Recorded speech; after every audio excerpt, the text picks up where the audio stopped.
Hola a todos, Michelle here again with an update on the Comprehensible Input Utilizing Dreaming Spanish video. Currently, I'm at 239 hours, and it feels really good to be there because I actually started to think back when I started Dreaming Spanish, probably like in October of last year of 2022, and just to see how far I've come and just how I can understand when I'm listening in Spanish has been a major macro win for me. So I'm just really excited, and I just want to continue to share what I've been doing since my last video. So now that I was watching intermediate videos, what I started to doing is just I've been leaving the filter on for all videos. So from super beginner to advanced, the filter is on because I want to continue to, if I can watch a super beginner video, it's like that's really great. I can understand like majority of the video that I'm listening to.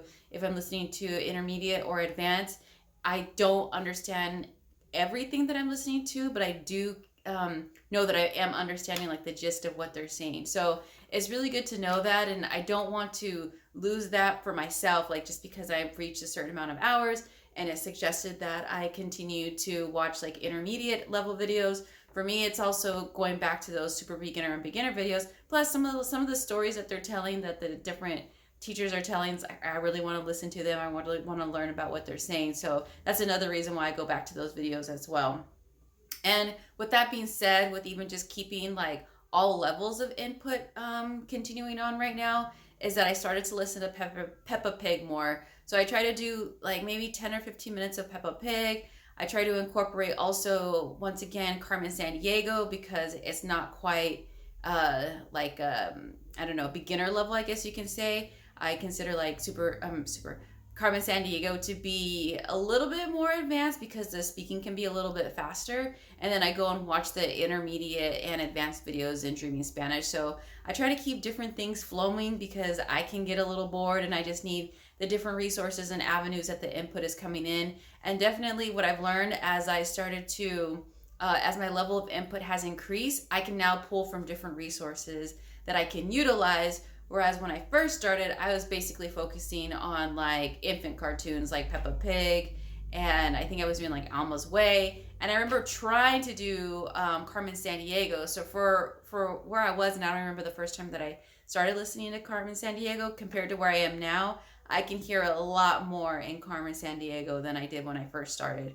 So it's just a reminder to me to I don't have to rush the process. I don't have to force the process. It's okay to be where I'm at right now because the progress will continue to come as I continue to put the time into, receiving those hours of input into my ears. Let's see. So another thing that I did probably like maybe 2 or 3 years ago, I got onto like the language exchange apps. So I was using like Speaky and Hello Talk, and sometimes you can find somebody maybe that you can build consistency with, because I don't know, my experience has been it's kind of off and on, and I'm also at fault of that too. But someone that I did meet, she's in Mexico.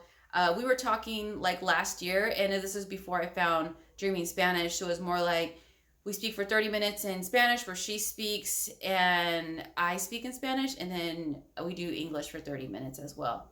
So we reconnected on WhatsApp, and last week we met, and it was really great to know that I could understand more of what she was saying at that time. We didn't get to speak for long because it was like a short period of time on my lunch break. But that's just another resource to utilize the language speaking acts, especially for if you want to do some more crosstalk and maybe you don't have, somebody that's close to you or near you who can give you that input. And hey, with the language apps, it's cool because, someone's also looking to, learn the languages that you speak. So for me, it'd be English. So I really love that. And then also I look at it as a tool. If I'm going to be traveling somewhere, then it's like I can filter it so that I can connect with people from a specific country. And then who knows, maybe there could be a friendship that forms, and then, I visit and it's like, hey, we can meet up, things like that. So I try to like look at it, keeping my mind open, because I was like, oh, I don't need that right now because I'm not quite there, and I just want to, focus on the input. But why not, and see what happens, and just basically once again include all those different resources that I have. I also started meditating in Spanish. So what I did is like now I'm just like, okay, how do I find different forms of input? Like I said, like different resources, like I just need a lot. And I wanted to start meditating again, and so I would YouTube like meditation in español.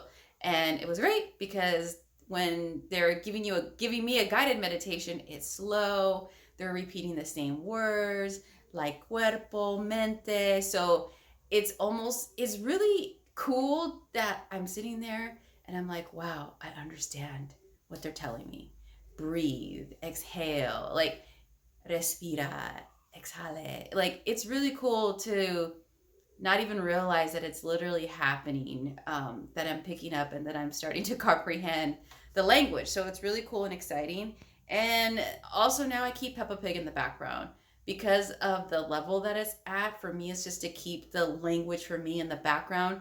And more than likely, I'm going to pick up on the words. For me, this is my experience. Because if I put things at have a higher level, like I'm pretty much kind of zoned out in that sense.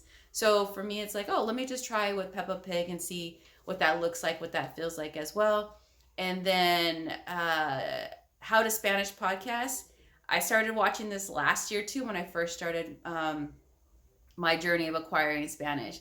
And for me, like they were talking so fast, I really didn't understand a lot what they were saying. And I listened to one of their episodes this last week and I was like, wow, I understand like what is going on here. I can hear the words. So it's just amazing to see my journey continue to flow and knowing that, it's amazing to know that I found a resource in a way that works for me. Once again, I always love to hear how you're doing as well. So let me know about any micro wins or macro wins. I love hearing about it. I always love reading the comments, and I'm sure everyone else does too, because like I always say, you're an inspiration to me, and it just keeps helping me like, yes, I want to keep going. I want to keep going. And I just feel like we're in this big community together. So whether you got 1,000 hours or 1 minute, or you're thinking about starting, just keep going. You can always pick back up. And if you're already doing great, continue doing a great job as well. Ciao.